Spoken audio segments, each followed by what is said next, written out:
Welcome to the Climate Hour. I'm your host, Bob Grove. Today, we're going to talk about the role of state government on the challenge of climate change. You've heard me say that greenhouse gas emissions cause global warming, which leads to climate change that causes weather disasters. Well, we've certainly demonstrated that. Scientists began forecasting climate change in the 1970s. That's 50 years ago. We now have an established scientific consensus that global warming of over 2 degrees Celsius will threaten human life as we know it. The Paris Agreement, which was signed by 195 countries in 2015, the Paris Agreement defined this 2 degrees as the upper limit for global warming. But they also defined 1.5 degrees as a more desirable goal, a goal that could limit the worst outcomes of climate change for most areas of the world. As of October 2023, the planet's average surface temperature increase was 1.4 degrees Celsius. Still, there's many things we can do to reduce our personal carbon footprint. And by carbon footprint, I mean our individual greenhouse gas emissions. I talk about that in Grove's Field Guide to Climate Change and here on the Climate Hour. But we also have to engage in collective climate actions through our communities, through our national governments, and also at the state government level. So what is the role of state government on the challenge of climate change? We're joined today on Zoom by Mark Glick, Chief Energy Officer for the State of Hawaii. In the late 80s, Mark served as the Senior Advisor to the Texas Land Commissioner, where he helped pass landmark amendments to both the Texas Clean Air Act and the Federal Clean Air Act. He then headed up operations and economic development for the Office of Hawaiian Affairs and later served as Hawaii's energy administrator during the formative years of the Hawaii Clean Energy Initiative. And in 2023, Mark was appointed Chief Energy Officer of the Hawaii State Energy Office. Hawaii's Clean Energy Initiative is recognized as a national and global policy trendsetter. Hawaii was first in the nation to establish a legally binding commitment to 100% renewable energy, and Hawaii adopted legislation in 2022 that requires the state to sequester more atmospheric carbon than emitted, that is, to achieve net negative emissions no later than 2045. Hi, Mark, and welcome to the Climate Hour. Hi, Bob. It's really a pleasure to be here, an honor. Thank you. You've obviously been working in the environmental policy sector for a long time. What led you to that career? Yeah, so I grew up in Western Pennsylvania, just south of Pittsburgh. And when I was growing up, Pittsburgh had perhaps the Pittsburgh area, and Clairton in particular, because of steel mills, had the worst air quality in the country and possibly in the world at that time. Well, certainly in the 50s, and it always concerned me, about, is there a better way to do this? So, essentially that was a profound sort of image. And then, just looking at the highways, there would be all this particulate matter because of the trucks and so on. And it also occurred to me on the transportation front that, that essentially wasn't whatever we were doing. I was too young to sort of understand what was causing, the level of pollution. And then, during the 60s and early 70s, climate change wasn't sort of a catchphrase, but I just knew the environmental impacts were just, too heavy. And I think that, really was deep in my mind as I was looking for a career. And I first got involved in, essentially energy and alternative energy right out of graduate school. But before that, I actually worked in a refinery when I was going through undergraduate school. So I got a firsthand look also at the process of making, essentially the primary pieces of our energy mix. And I think all of it had a profound impact on me wanting to figure out a way to do it better. Yeah, I can certainly see that. I believe you were working with the Texas Land Commissioner in the 1980s when climate change kind of became a deal. How aware were you of climate change back in the 80s? It was both the emerging notion of climate change, and I think even the bigger pressing issues were in the Northeast, acid rain and urban smog. So low level ozone. So obviously the upper level ozone issues, and of course climate change, CO2 and methane, were just emerging, and I think we were focusing on what would be better than oil. And um, interestingly enough, in Texas, what would be considered an obscure office um, was a statewide elected official, the Texas Land Commissioner, and that headed up the Texas General Land Office. But interestingly enough, they were the largest royalty owner and essentially the largest sort of caretaker of public lands in Texas. So essentially all of the mineral rights was held under the state, was managed by the Texas Land Commissioner. So that thrust me into an immediate position where the Texas Land Commissioner was very progressive. Hard to believe, but Texas was actually a Democratic state back then. Back in the day, yeah. Back in the day, and that very progressive person wanted to move, and it doesn't seem very profound today, but wanted to move from oil to natural gas as the cornerstone of the Texas economy. And obviously on state lands, we also recognize that there was the forward-thinking potential for solar and wind. Oddly enough, during that time, we had a conference with the National Sierra Club and with the American Gas Association called Natural Gas, an Alliance for America's Future.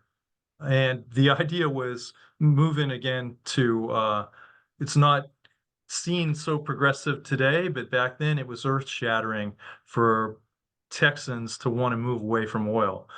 And during that time, we got involved in that.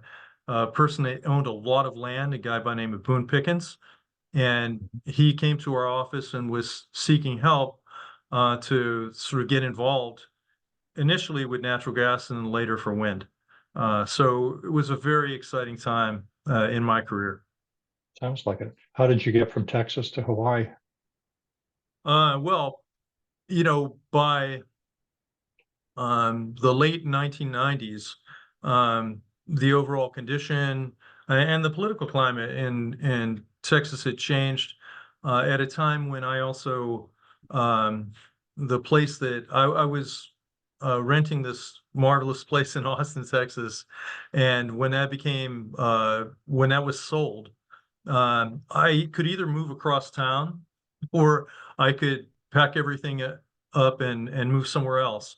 And I oddly had this premonition that I needed to make a really big life change. And, despite all my friends saying I was crazy, I decided the place I wanted to live and build a family was in Hawaii. And so I just packed up everything and moved there. I was still in the private sector then. After the land office role, I started with several people that came from the land office, a company that dealt with climate issues and also with alternative fuels and recycling. And was still doing that type of work when I moved to Hawaii.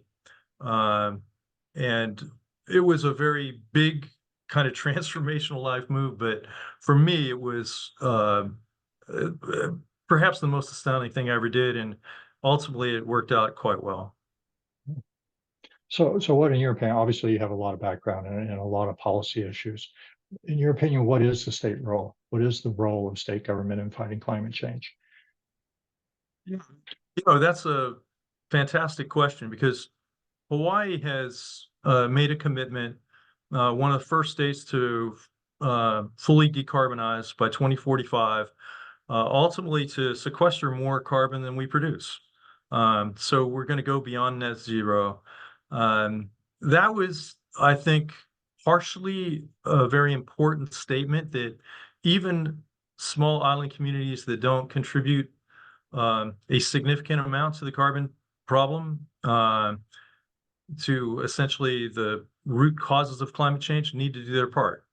But we'd already passed the nation's first renewable portfolio standard, which essentially meant that we were committed to producing 100% of our electricity from renewables. And that was a natural progression to basically show where our mind and heart was. And I think coming from Hawaii and the host culture, the native Hawaiian culture, and sustainability ethic, it essentially represented the values there. So I think states, they can sort of manifest what they want to be about, how they want their communities to be, can play a role in sort of defining, the existential threat that climate change is, but also essentially all the pieces that can make change towards mitigation and, of course, dealing with adaptation as well. It's totally appropriate for states to do. We fully understand that the important climate pacts, have to be international and need to be national commitments. But, there can be changing tides, even among sediments at a national level, and states need to exert their ability to have a say over their communities. And I think Hawaii has done a really good job of doing that. Yeah, and you're kind of comparing the state to national, international levels.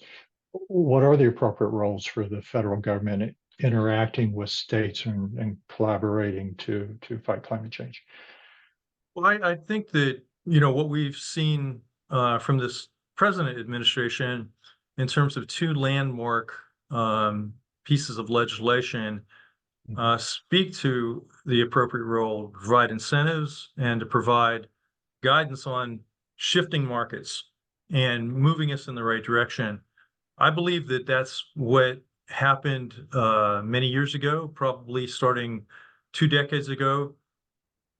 You could trace it back to 1973 and the oil shock at that time, and perhaps not a lot of action in the convening years, but certainly by the and for Hawaii as well, I'd say the major oil shock that occurred and essentially the economic downturn in 2008 showed how important it was for us to take greater care in being more energy self-sufficient and also in sort of developing much more sound climate policies that were consistent with the overall energy transition agenda. And I think the federal government has done a really outstanding job in putting those key investments in innovation that led to the declining price curves for solar and storage and for wind. We saw those investments being matched and even at times overcome by investments in China that realized it needed to do the same thing, obviously in Germany and the UK. And we think that we are the benefactors in the states and the communities on those declining price curves, which have really created an economic shift for the energy transition where solar and storage, is competing favorably with coal and natural gas, and extremely important. Yeah, so I hear you saying the federal government, the large government nations responsible for funding those policy movements that drive down these technologies and make them available, whereas the states closer to the communities actually need to implement these policies and bring them to life. Right, and the Well, Investment Reduction Act and of course the bipartisan infrastructure law providing significant funds for massive transformation, the hydrogen hub to name one. Obviously, even funds for energy efficiency. We're going to be managing roughly, about 65 million or so on, rebates that can go to low and moderate income. And I think all of that is extremely, climate change is also about reducing consumption and energy efficiency, as well as these mitigation strategies that we are taking on quite vigorously. yeah, of course. But what's your thoughts on public-private partnerships? Well, certainly it's critically important that we figure out the most advantageous way to get the private sector involved in essentially driving the markets. I mean, they're the key responders. The price curves have been quite low because these individual projects have, been able to be built with uh, private financing based on, again, the market signals sent by the public sector. But there are times on extremely complex projects that involve essentially all the factors of production and life cycle. When you're trying to transform like the automotive market to electric vehicles and so on, um, public-private partnerships critically important. Where you're trying to build large-scale um, networks of electric vehicles and charging networks. Same thing in, alternative fuels and trying to sort of bridge through everything from this integrated life cycle, business life cycle. That really does require partnerships and public-private partnerships, extended capital, public sector capital can't go far enough to get all the things done to transform, the electrical grid and, everything we're trying to do. So, critically important. Yeah. Seems like, that we had that desired limit of 1.5, cap temperature increase. Seems like we're blowing past that. Does that change? Does that change anything for us? Well, I mean, it shouldn't cause us to throw our hands up in the air and say, what can we do now? Exactly. So we have to continue to do more. I mean, it means that um, there's degradation of sort of catastrophic potential that we still can avoid. But clearly, there's a lot of damage being done now that, should be, I think, obviously, they're wake-up calls to the greatest extent. And, when we think about just the insurance impacts of the financial impacts to everyday people from what's going on, we have to be more motivated to essentially create these energy transitions, obviously, but essentially to look at our entire economy and determine how do we lessen our carbon footprint. Yeah, I couldn't agree more. Let's talk about Hawaii. I mean, Hawaii is unique in many ways. I mean, it's in the middle of the Pacific Ocean. It's one of the most isolated land masses on the planet. How does that unique position impact your energy policies? I mean, is it a positive, a negative? That seems like it's something that makes your condition special. Well, there's a greater urgency to be sure. Island and remote communities suffer more. They're more impacted by climate change in particular, with sea level rise, and also, just the increase in costs of living in places that are already difficult. You're shipping everything. I mean, not nearly 90% of our food is imported, and even on Oahu, our most populated island, we're still importing. We're using essentially imported oil to fuel 70% of our electricity today, or, hopefully getting it down to 68, 67%.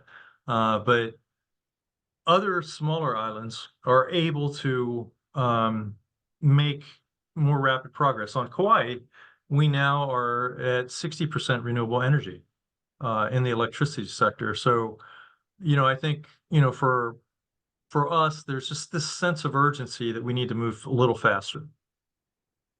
So you feel like the isolation makes your dependence on fossil fuels or oil more critical. I mean, most Or islands, unfortunately, you don't, there had been, previously a lot of infrastructure needed to get to sort of less carbon intensive fossil fuels. And so it's easier to import diesel and, or if you have just sort of things that are almost like residual fuel. And these are kind of the most polluting. and very expensive fuels.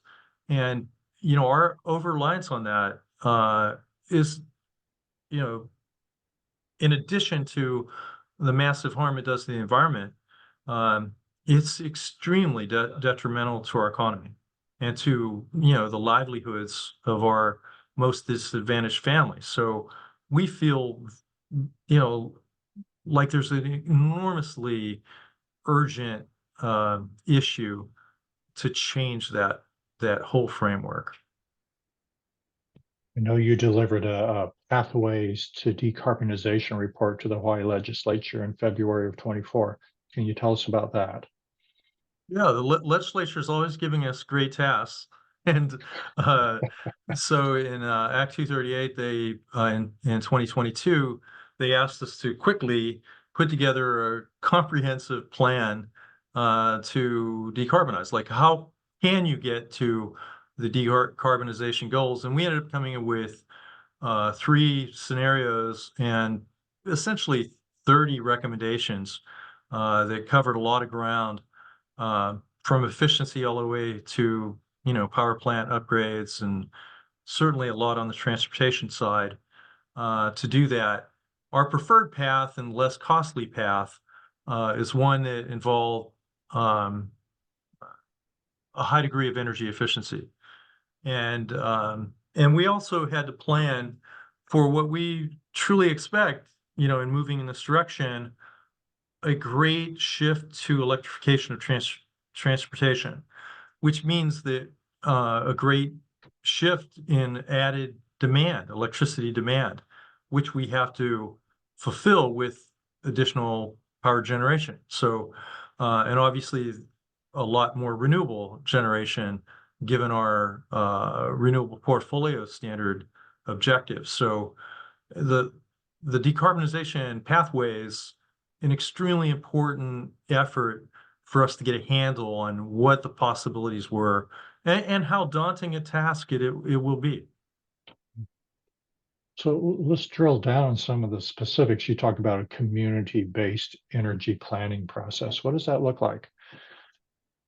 So we know that you know, this issue of land use, the issues of environmental justice, you know, siting power plants, usually, you know, in places that are not heavily populated, places, rural communities, and often, you know, where, uh, you know, there's less likely for powerful forces for opposition of siting these plants, which also happens a lot with, you know, other things like sewage and waste as well. So we have to be much more mindful about how we go about uh, not only just citing things that everyone can agree on.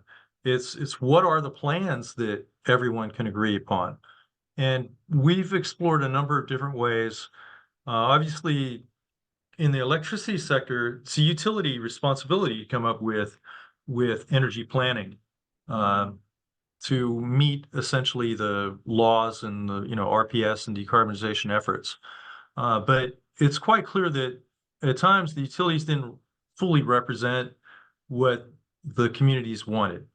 And so on the island of Molokai, which, you know, relatively small population, you know, about 8,000 people, relatively small grid, you know, peak power, maybe 8.5 megawatts of power, but and high Native Hawaiian, probably the greatest concentration of Native Hawaiian people of Native Hawaiian ancestry. Um, there was not really a presented renewable energy plan that the communities were really excited about. So the communities there, led by a group called Sustainable Molokai and uh, essentially a subgroup called the Molokai Clean Energy Hui, came together and sought help from the University of Hawaii to come up with their own plan. And that's now viewed as really an ideal way to go about and to help influence essentially the utility plans. And the Public Utilities Commission in Hawaii gave um, the sustainable Molokai and the community groups and this whole process, which is called the Molokai Clean Energy Resilience Action Plan, CERAP, CERAP, and they gave this CERAP process breathing room to develop, gave it plenty of time, several years, to formulate something that could be presented publicly that was acceptable. And that's still a work in progress. The first step of CERAP was completed last year, and it's now in phase two, where it's drilling down and trying to identify the exact locations and the methods of essentially coming up with the various renewable energy options that were favored, and also some resilient microgrids to be able to protect critical infrastructure that is kind of vulnerable on this remote island. So it's something that's been quite inspiring to all of us. And it may not be applicable for the most populated places, but we think that you can actually use the same approach for, let's say, if you're trying to build a community hub or resilience hub in part of Oahu, a heavily populated island, that might be the same. It might be a good process to develop how you want that to be energized, and how you build in community support in the surrounding area. And so we feel like that's been an important, I think, contribution to the way we go about developing projects in Hawaii. You're listening to the Climate Hour. I'm your host, Bob Grove. We're speaking with Mark Glick about the role of state government on the challenge of climate change. You bring up an interesting point, Mark. I mean, Hawaii is what, 5, 6 populated islands. Each kind of has to have its own plan, because I mean, it's not like you can connect them all together for energy, can you? Yeah, Bob, you're exactly right. There are 6 independent grids in Hawaii. Each island is a populated island, has their own essentially grid system. They're not interconnected with undersea cables. That has been explored, so it's possible to do it, but very difficult and very expensive. And if we were to connect, let's say, Oahu with Hawaii Island, what we call the Big Island, that would go through some depths of ocean where undersea cables have never gone to the depth. So it would be, technical and economic challenges. There are places where you can do it more economically, like between Oahu and Maui. But there's less public will to do that when there's still a perception that you can independently provide sustainable power to each of the islands. And I think that's generally true for 5 of our 6 grids. Oahu, which has a population of more than 1 million people, it's our most populated island. It's where Honolulu is.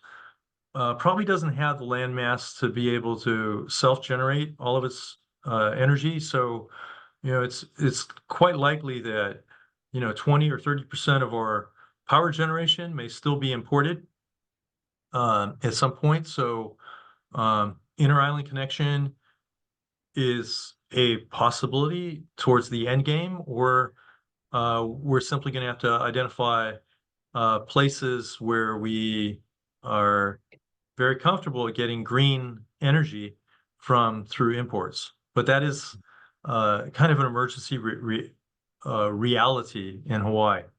Yeah. Let's talk about traditional renewables, and by that I mean wind, solar. What's your portfolio look like there? I mean, different islands, different percentages.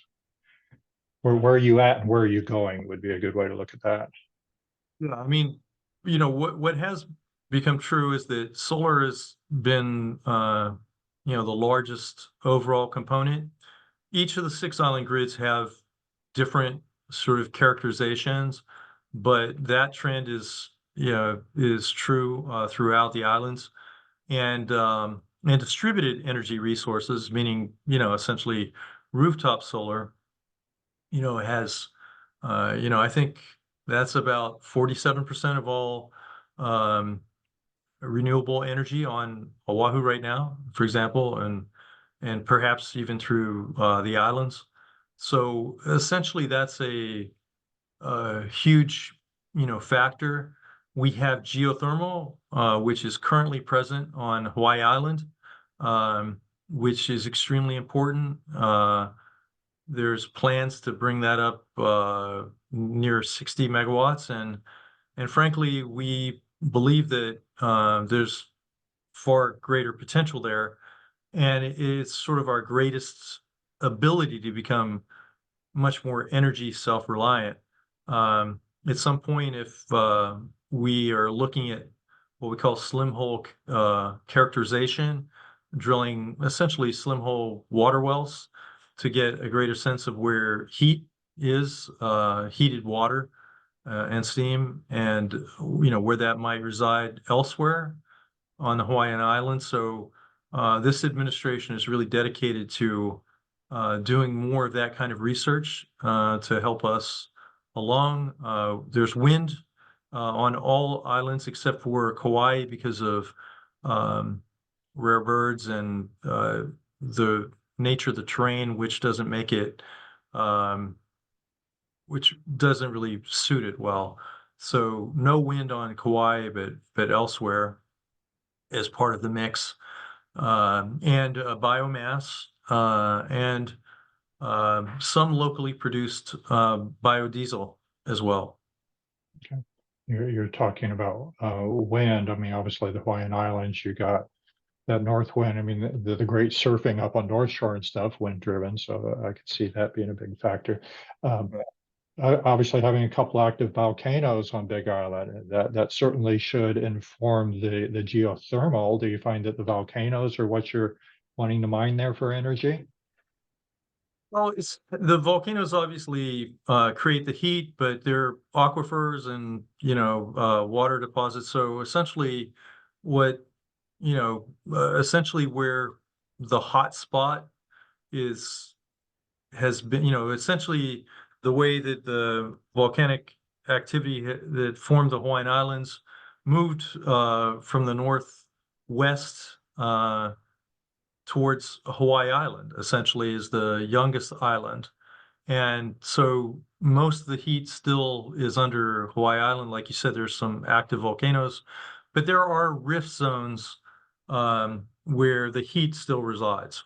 And it's even presumed that where there are no active volcanoes, like in Maui, um, that there's significant heat still under Haleakala, which is the tallest mountain there. Mhm. And so we're very interested in doing further research to determine that there's still heat of some kind under even Oahu. Uh, we have no idea whether or not it is what we call utility scale heat for power generation, but certainly could be used for um, you know heating and cooling. And so there are current projects that are looking at tapping into those resources and what kind of end uses could be developed if those resources are indeed utilized through much sort of lower depth wells. Yeah, so even your older island still has that residual volcanic heat from back in their active days. That's good to know. Yeah. You mentioned that you actually have some geothermal plants in operation. Where are those located? Yeah, there's one facility run by Ormat in the Puna district of Hawaii, which is essentially south of um, the main town, Hilo, That's Big Island. Yeah. Big Island.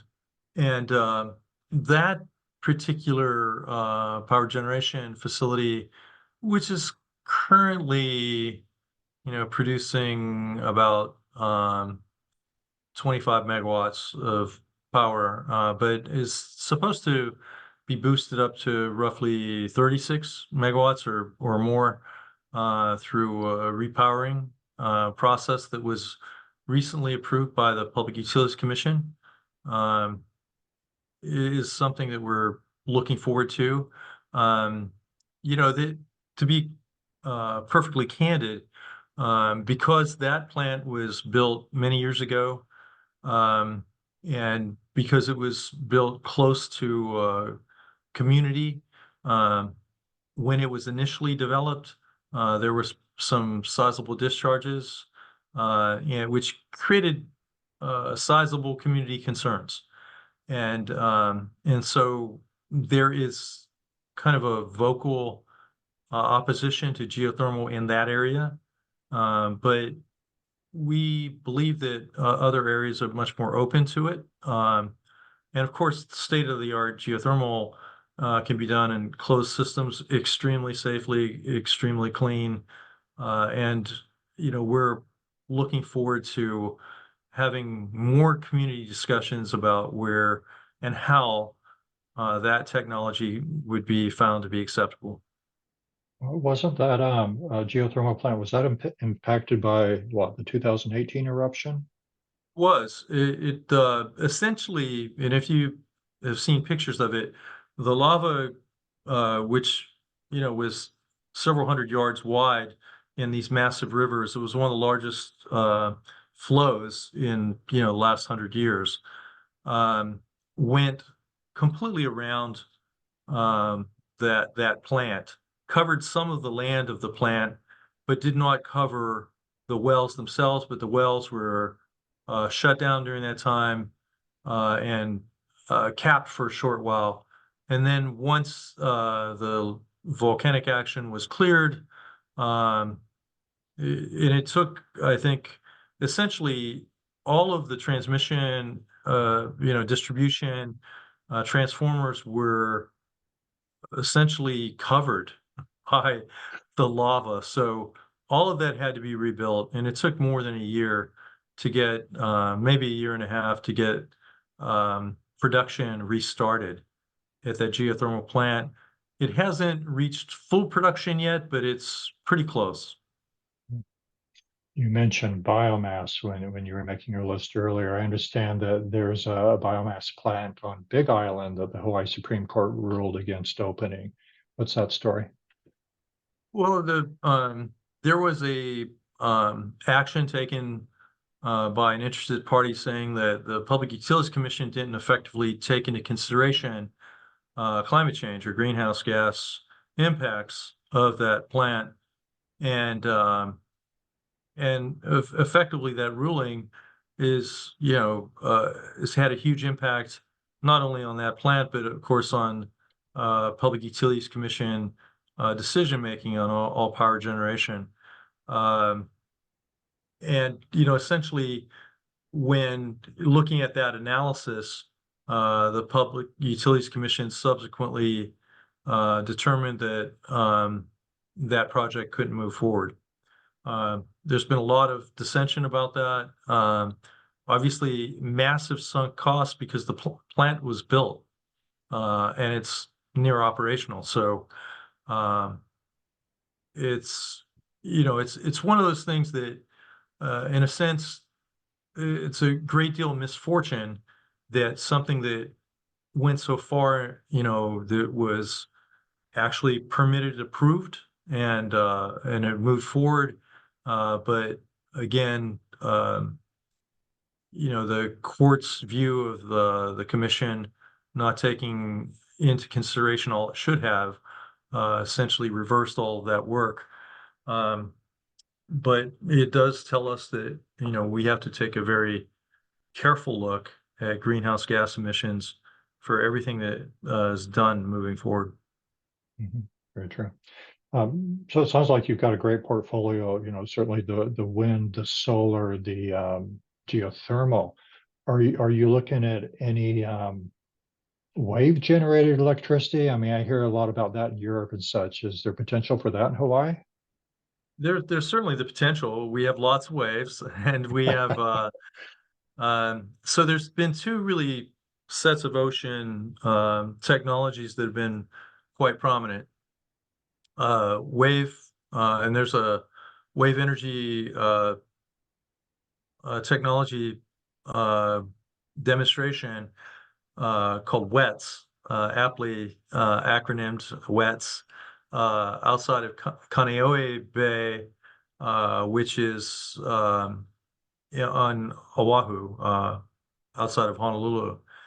And, essentially nothing has been produced that's even approaching 1 megawatt of power. And, just the destructive power of the ocean and the waves here has made it very difficult for those systems to um, have any longevity.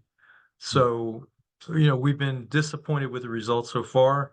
The Hawaii Natural Energy Institute, where I actually came from. I'm on leave actually from there uh, to serve in this appointment by the governor as chief energy officer. HNEI had been doing a lot of the observation and work on that center, and it's very costly to rebuild those units once they get damaged and so on. And so far it's hasn't been overly promising, but there's a lot of work being done, and hopefully at some point the materials and approaches will bear out. The one thing that is clear about that, and even ocean thermal energy conversion, which has been done, a successful test facility on Hawaii Island, a big island, is there. Um, there have been some great improvements in exchanger technology that's really important for the transfer of heat and what really makes that operational. But again, those systems, it's hard to see them get into the low megawatts, 2 or 3 or 5. So you can imagine, I mean, it's it's probably more like distributed systems that could help a community or part of a community or some protected infrastructure or critical infrastructure, but it's hard for me to see how it would help, any of the major objectives, in scale. Yeah, that makes So, sense. I mean, I think it's again something that we want to continue to pursue and research, but yeah, it probably will have a limited role in the future. Now, let's talk a little bit about grid resilience. I know that's a big issue on the mainland, and certainly the islands, hurricanes, winds, whatever. I mean, we're seeing more hurricanes affecting infrastructure on the Gulf, the eastern seaboard. I expect Hawaii's certainly got that. How do you strengthen your grid to make sure it's resilient as we become more reliant on electricity for our power? Um, so, you know, our office it plays an extremely important role in ESF 12, which is essentially this emergency function for energy systems in the state. And we look at all the critical systems. We recently had a FEMA grant that looked essentially all the critical lifelines and the main fuel components um, for in all sectors, essentially transportation and the electrical sector. And also, we play a major role with Indo-PACOM and the Department of Defense, and you know, key linchpin in the Pacific for national security. So having resilient energy systems is critically important. Um, Essentially, everyone depends on having the grid operational, and that advanced assistance project that we did on Oahu essentially helped us sort of determine, how to strengthen the grid. In addition to that, there was a resilience working group that was set up through the utility in its integrated grid planning process. That's its energy planning process. And through that, it looked at all the key hazards, including wildfire, which in that plan, which happened before the great tragedy, in Lahaina, which resulted in loss of 101 lives and the total destruction of the town of Lahaina. That plan, which unfortunately was only completed, and submitted to the Public Utilities Commission, I want to say 6 months before the tragedy.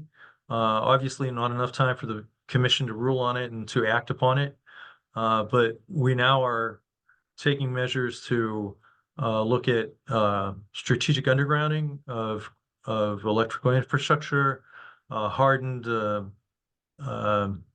poles, composite and steel pole replacement of many of the wooden poles. We've been able to seek and secure grants from under the bipartisan infrastructure law and the GRIP program to strengthen the grid in that sense. Obviously, a lot of transmission and distribution improvements.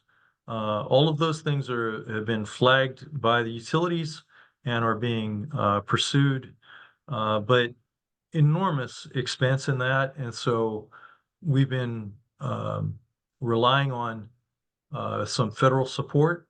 That's again where the federal government comes into play, along with the investor owned utility investment to a certain extent that they can, and obviously the work to try to kind of limit the ratepayer impacts to that. But there's a lot of improvements that need to be made to safeguard the electrical system.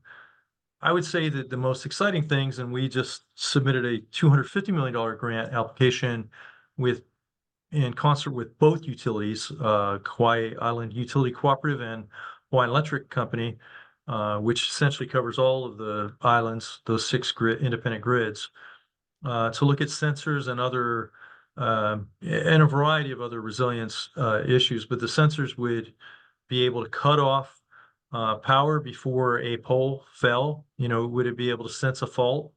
And so there's a lot of really new, innovative technology that we're also going to be pursuing. And the entire sort of grid resilience is a critical element, along with massive work that we're doing. The state under Governor Green has made investments in some sensors already, and ways to better inform the public of when serious problems are occurring. And then, of course, efforts to begin looking at other things like the undergrounding and other sorts of immediate actions that can be taken. A lot of it has to do with like wildfire mitigation efforts, which essentially a lot of it's cutting grass in right-of-ways and along private sector and public sector pathways where wildfires could destroy not only electrical infrastructure, but or truly much greater threats today than ever for life and property. Sure. What about hydrogen energy? I know a lot of people are starting to look at hydrogen as a transportable. And I would think certainly with the geothermal you have on Big Island, potential of producing hydrogen fuel cells and moving those to other islands or even off island could be huge. What's your thoughts on that? Yeah, Bob, that's a really great question. Hawaii was shortlisted in the Hydrogen Hub application. The Hydrogen Hub was a $7 billion effort to essentially transform the hydrogen market. Have global impacts, but certainly national impacts to lower the cost of hydrogen, which green hydrogen today is extremely costly. Even blue and gray hydrogen, is something that can be cost effective for with subsidies for heavy duty transportation and certainly transit, buses and so on. we learned a lot in our unsuccessful application to be a hydrogen hub, but we are following up with additional work. We've been contacted by more than one of the winning hubs to carry on further work, is almost like a satellite effort. And we are also looking very carefully at, essentially an alternative to this integrated grid plan that takes hydrogen and other things into deeper consideration, which we think will lower carbon, lower cost, initially through less carbon intensive fuels, and then move towards green ammonia and green hydrogen in the long term as that becomes more economical and becomes more available. It's not green hydrogen isn't really available as a market commodity today. And so those are all things that we're looking at. And geothermal also gives us the opportunity to produce some of it potentially locally over time if we're able to build more geothermal production. Obviously, the near-term geothermal production would go to power generation just for the grid. But if we're able to, generate a great deal of electricity, that might be a good way to electrolyze hydrogen and build that as a component. Um, Even though that would be years away, we need to do the planning and development of that as soon as we can. And we are seriously looking at that. Cool. Cool. I always like to take a moment to talk about climate equity. Can you discuss Hawaii's decarbonization programs through the lens of your indigenous communities? Well, one of the proposals that was floated, and it's highly controversial whenever you're talking about taxes and carbon taxes, but the idea was to essentially create a stream of revenue from a carbon tax and create a disincentive, for carbon, essentially carbon producing fuels, but redirect that to low and moderate income, to ALICE families. And that's not an easy thing to do, but we do have mechanisms where that could be done. And I know that the legislature did not approve the measures that were before it in this past session, but I think there will be a deeper interest to look at those solutions in the future. If not, a carbon tax directly, some sort of fee that would, maybe be enacted on essentially the visitor industry, would be targeted mostly to impact that on the fee side. And then, of course, direct that again to marginalized communities to essentially make it, their lives better and to, make life a little bit more affordable. Affordability in Hawaii and housing in particular, is perhaps the biggest issue. And, it's when we're looking at climate policy, we're looking at ways of how do we do them together and how do we make progress? And obviously, the marginalized communities, disadvantaged communities are, deep in our mind in, anything that could essentially create opportunities for greater affordability. It's one of the reasons why the governor has recently said that he's even open to this notion of a very controlled way of replacing low sulfur fuel oil with something like natural gas, which is cheaper and significantly less carbon intensive, but something that would have to have strict guardrails and, essentially phase out plans. So, you'd only be able to use regas options that would essentially be able to be fully, that could be capitalized in a much shorter time period and completely phased out. So we're doing a fuels analysis that's looking at that and other options that essentially are really targeted towards ALICE and low and moderate income communities to essentially reduce the impacts quickly of oil